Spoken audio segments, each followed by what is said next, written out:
দোল উৎসবের আনন্দের মাঝে বীরভূমের দুবরাজপুরে নেমে এলো গভীর শোক। বেঙ্গালুরুতে কর্মরত দুবরাজপুর পৌরসভার 13 নম্বর ওয়ার্ডের এক যুবকের আকস্মিক মৃত্যুর খবর আসা এলাকায় চাঞ্চল্য ছড়িয়েছে।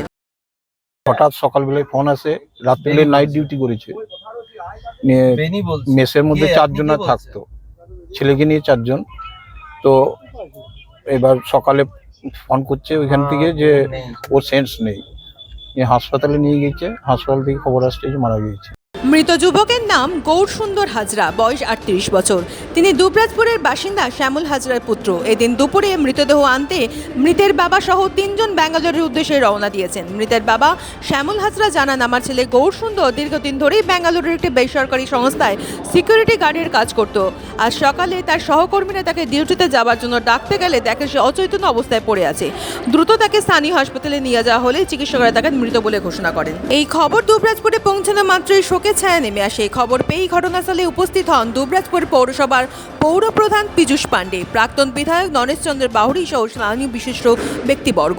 সংবাদ মাধ্যমকে পৌরসভার প্রধান পীযূষ পাণ্ডে জানান, মৃত্যুর সঠিক কারণ জানতে ইতিমধ্যে মৃতদেহের ময়নাতদন্তের ব্যবস্থা করা হয়েছে। তিনি আরও জানান, ছেলেটি সুস্থ ছিল, রাতে ঘুমানোর পর সকালে কেন আর উঠল না তা রহস্যজনক।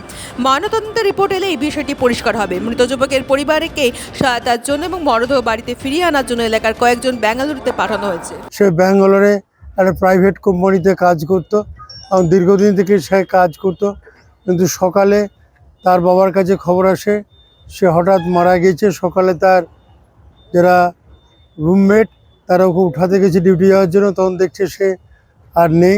সাথে সাথে হসপিটালে নিয়ে গেছে। হসপিটালে তাকে মৃত বলে ঘোষণা করা হয়েছে।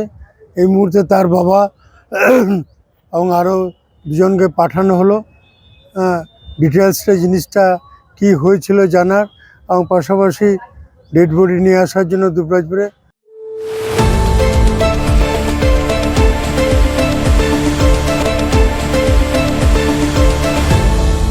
আপনারা দেখছেন এই বেলা বাংলা, শিরোনামে সবার আগে।